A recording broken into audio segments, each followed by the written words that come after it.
Dodge City and in the territory on west, there's just one way to handle the killers and the spoilers, and that's with a U.S. Marshal and the smell of Gunsmoke.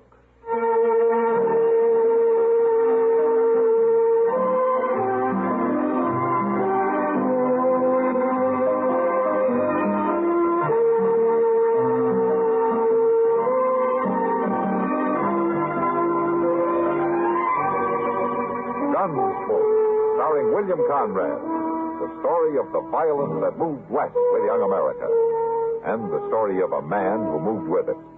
I'm that man, Matt Dillon, United States Marshal. The first man they look for and the last they want to meet. It's a chancy job, and it makes a man watchful and a little lonely.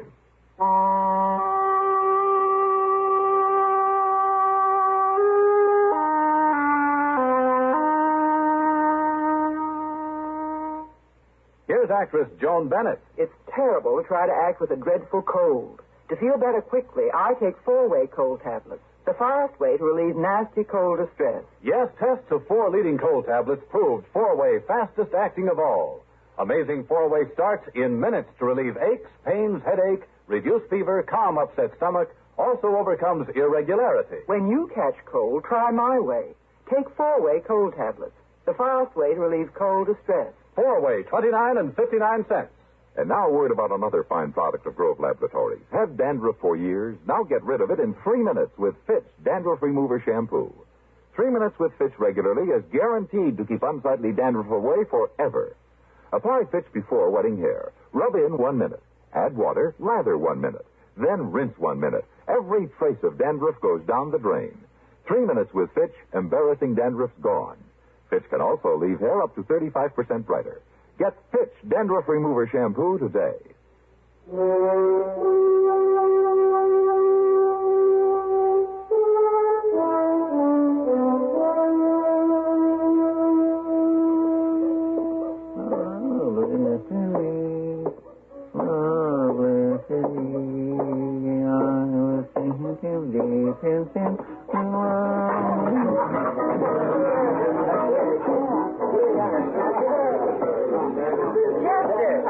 Evening, Miss Kitty. Well, you were going straight to the bar without even saying hello. Well, I figured you were busy. I'm busy telling Andy here about Dodge. Andy, this is Chester Proudfoot. He's one of the people you ought to know. This is Andy Hill, Chester. Nice to meet you. Sit down, Chester. Thank you. Chester works for Marshal Dillon, Andy. That ought to be a good job. Well, it's a fine job if you like long hours and poor pay. He spends quite a few of those long hours sitting around the depot waiting for the train to come in, Andy. Well, now, that's just so Mr. Dillon will know where I'm at if he wants me. Oh, sure. You staying long in Dodge, Andy? Maybe. I don't know yet, Chester. I've been advising him to move on. Why? Mostly because I'd like to myself. Your name, Kitty? I'm busy, mister. They told me your name. I'm going to buy you a drink. Come on, over to the bar. Back to your hogs, mister. You're spoiling the air. I'll have no talk from a woman of your kind. All right, you get out of here, mister. Get out You putting right me now. out? You ain't even armed. Well, I'll find me a gun quick enough. Mister! How about me? I'm armed. You're too young to be wearing a gun. Take it off. You do it. You take it off. I sure will. From there. You want to die, don't you? No, I don't want anybody to die. Now, you get out of here. I'm going to put a bullet in you. You can't do it, mister. Don't try it. I'll show you.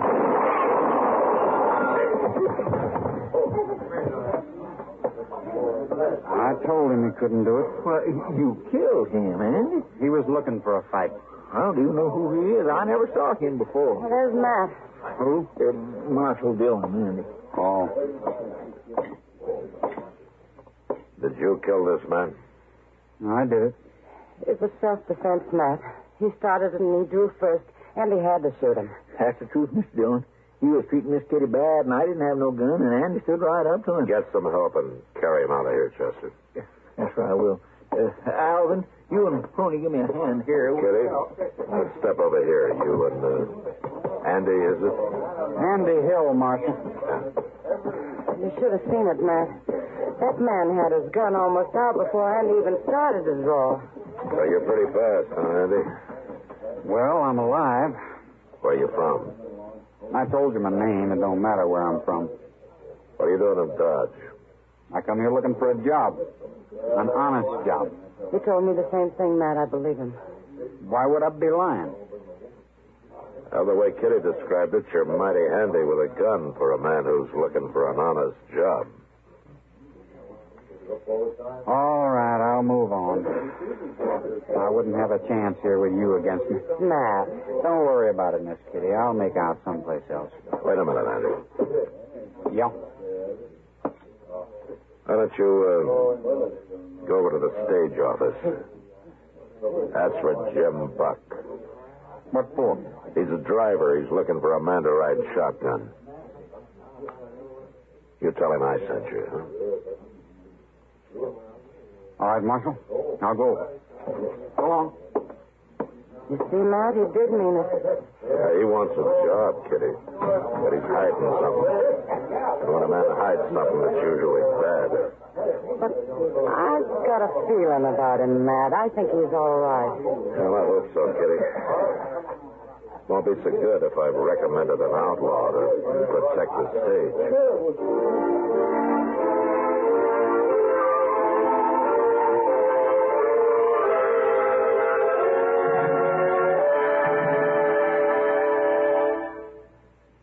No one could be more at home with history than Edward R. Murrow. For more than 20 years now, he's focused his attention on world affairs, broadened his viewpoint with travel, and sharpened his perspective by meeting and getting to know many of the leading statesmen of our time. 5 evenings a week on CBS Radio, Edward R. Murrow shares his experience with you.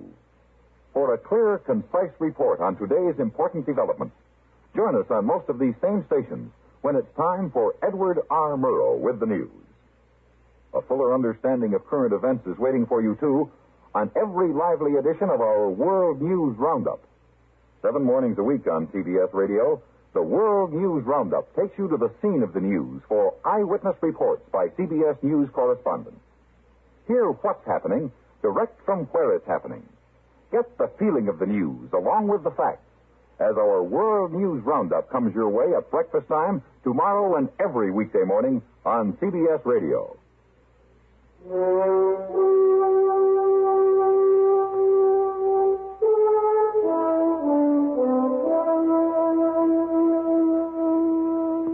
I didn't see Andy again that night, but I ran into Jim Buck, and he told me that he'd hired him, and they were leaving for Hayes City the next morning. It was 2 days before they were due back before I'd find out if I had made a mistake or not.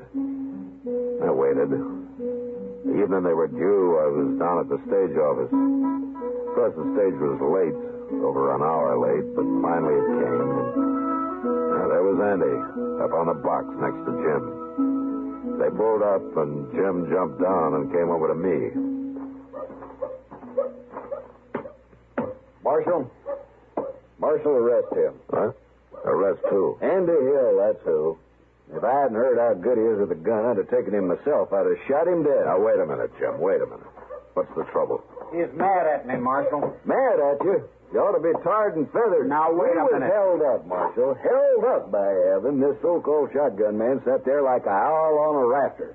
Sat there and didn't do a thing. Is that true, Andy? Why kill a man for nothing, Marshal?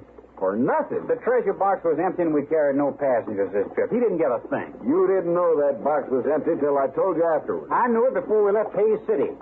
I figured I ought to know what I was guarding, so I found out. Sure, and for all I know, you was in cahoots with that bandit. Maybe him and you were partners. There's no proof of that, Jim. Well, I ain't hiring a man who won't fight. You're fired, Andy. I never want to see you again. I'm sorry, Marshal. I guess I've disappointed you. Because you didn't want to kill a man for nothing? That's right. There, wasn't any other reason, was there, You think I was in on it, too. No, I didn't say that. Good night, Marshal. Andy. Andy.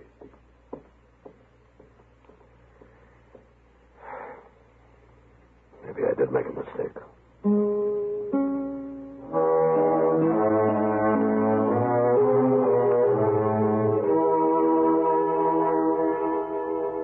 I wasn't sure about Andy that night, but the next few days changed my mind again. He went all over town looking for a job. He tried everybody and everything, but nothing came of it. And finally I heard that he'd got discouraged and had quit trying.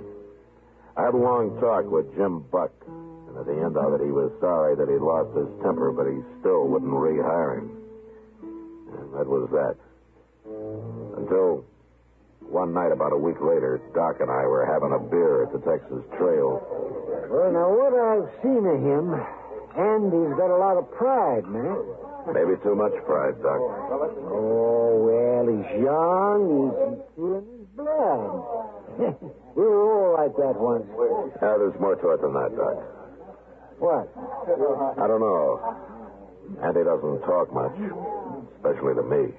Well, maybe he doesn't trust the law. Well, most people around here don't. Oh, now what? That's Andy. He's drunk. Well, who's that following him? Give us a drink, boys. Who is that, man? I'm trying to think, Doc. I've seen his face. Maybe it was his picture. Drink with you. You'll drink. There's going to be a fight, man. Stick around, Doc. We may need you. You leave me alone, sir. I take it bad when a man won't drink with me. You take it anywhere you like. I could kill you, Andy. You're drunk. That's right. Hold it, Andy. You stay out of this, Marshal. He's right, Andy. You're too drunk to fight. Am I? You watch me.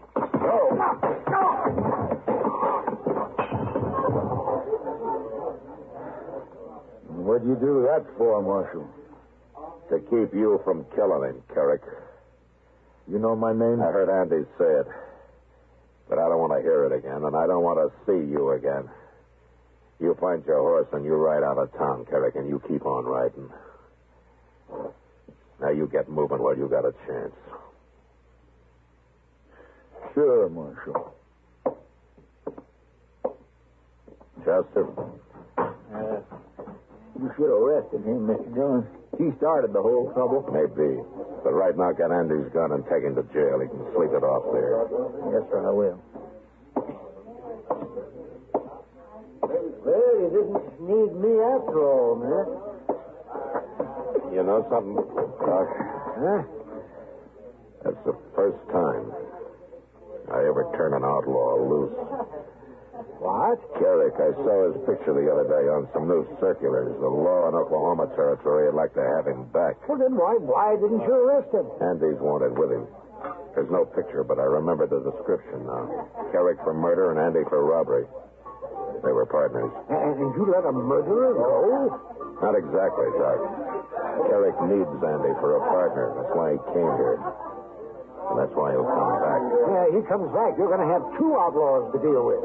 Maybe. But it's Andy who's going to have to decide that. He's still got a choice to make, Doc. All I'm doing is giving him the chance to make it. Then why should you risk facing a pack of trouble to help a man you hardly know, man? A man who hardly knew me went out of his way once, Doc. Maybe I'm kind of paying him back. Oh, well, I still say you must have a lot of faith in Andy. Not a lot, Doc. Just enough to take a gamble.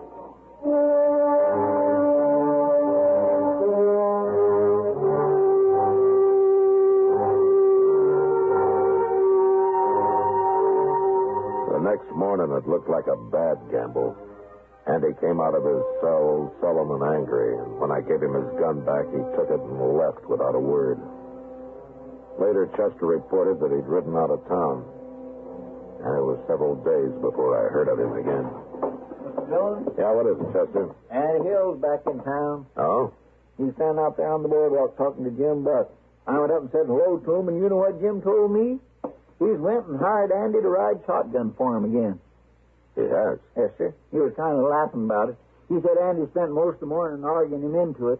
Said anybody who could talk that good and that long deserved the job, so I guess he ain't mad at Andy no more. Yeah. Jim's bringing a shipment of gold back from Hayes City next trip. Oh? Maybe Andy knows about it. Him and Carrick both. Oh. What's that? It's a circular from Oklahoma with Carrick's picture on it and Andy's description. What's it going to do with it? Andy's outside, you said? Yes, sir. I'll be back directly.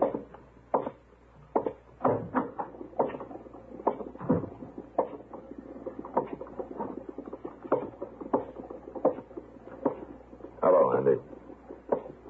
What do you want, Marshal? Where's Jim Buck? He went over to the stage office. Uh-huh. I hear you're riding shotgun for him again. Any objections, Marshal? Andy, if I had everything on my mind you have, I don't think I'd want to be friendly with the law either. Now, what do you mean by that? Here. Take a look at this. Hmm?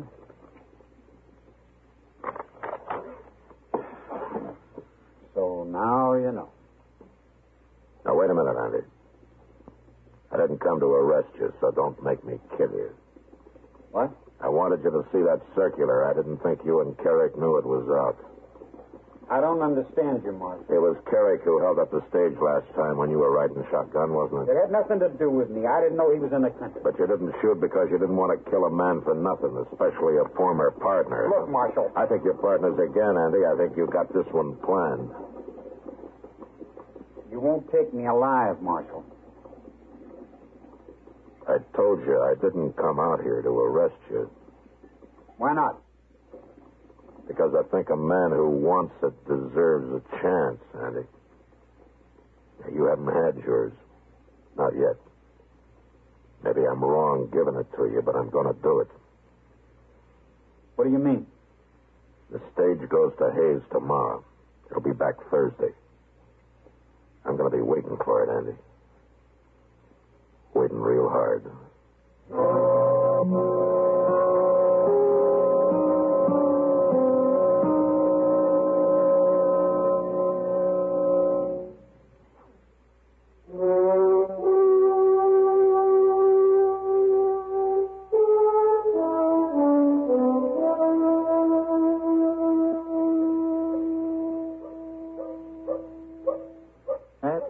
Should have been here an hour ago, Mr. Dillon. It's already dark. That's usually late, Chester. Yeah, but why did it have to be late this time? Are you worried? Yes, sir. And so are you. Yeah. Kind of like putting your whole stake on the turn of one card, I guess. Sure isn't it? Mr. Dillon? Yeah. Look, it made it. The stage made it. Yeah, the stage did, Chester. But there's no shotgun messenger. Oh, I got you right. Well, where is Andy?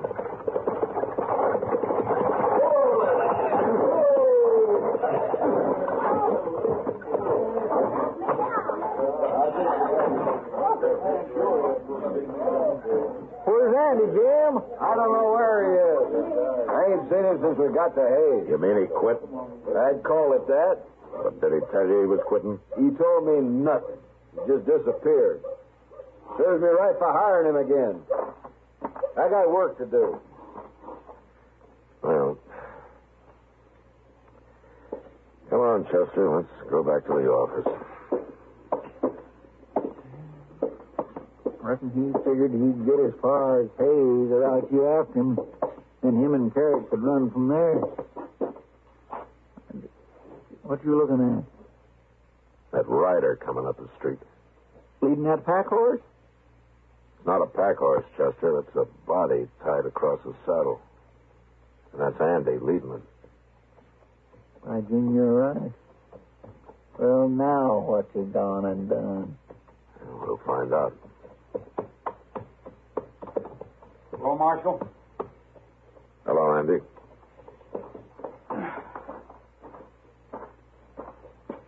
That's Carrick I got there, Marshal. You kill him? I killed him.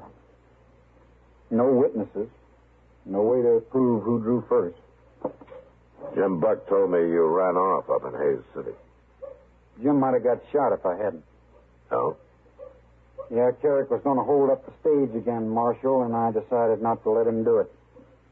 But I figured if I tried to fight him while I was sitting up there next to Jim, it'd go bad. So you rode back to meet Carrick alone, huh? I left the night we got to Hayes. I found him and told him I was through for good. Well, he got scared and went for his gun. But like I say, I can't prove it was self-defense. Maybe I shouldn't have come back. Nobody's going to believe I outlaw. Chester. Yes, sir. Give Andy a hand with Carrick's body. I got some work to do. Where you going? I'm going to go write a letter to the law in Oklahoma Territory. I'm going to let them know they can withdraw that wanted circular on Carrick. Well, what about Andy and that robbery charge? And after I tell them how he brought in Carrick and how he's trying to go straight, I think they won't be too hard on him.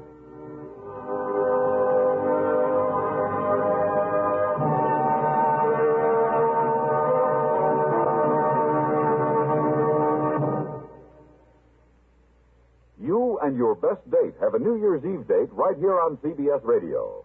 Join us on New Year's Eve as many of these same stations present America's top dance bands, one right after another, for the 1959 CBS Radio New Year's Eve dancing party. From mid-evening right up to dawn, dance to the music of Jan Garber's orchestra and the Glenn Miller Orchestra with Ray McKinley. Ring out the old, ring in the new with the orchestras of Richard Maltby, Count Basie, Vincent Lopez, and Guy Lombardo. Old Lang Syne it with the Tommy Dorsey Orchestra and Warren Covington. The orchestras of Freddie Martin, Duke Ellington, Ralph Flanagan, Lawrence Welk, and Turk Murphy. When 1958 bows out, you supply the partner and the fancy footwork, and let the biggest bands in the land take care of the rest. Wherever you may be, whatever you may be doing, ring in 1959 with CBS Radio's Gala New Year's Eve dancing party on most of these same CBS radio stations. Gunsmoke. Produced and directed by Norman McDonald, stars William Conrad as Matt Dillon, U.S. Marshal. The story was specially written for Gunsmoke by John Meston. Featured in the cast were Sam Edwards, Harry Bartell, and Barney Phillips. Harley Bear is Chester, Howard McNear is Doc, and Georgia Ellis is Kitty. This is George Walsh inviting you to join us again next week for another story on Gunsmoke. Over the CBS Radio Network.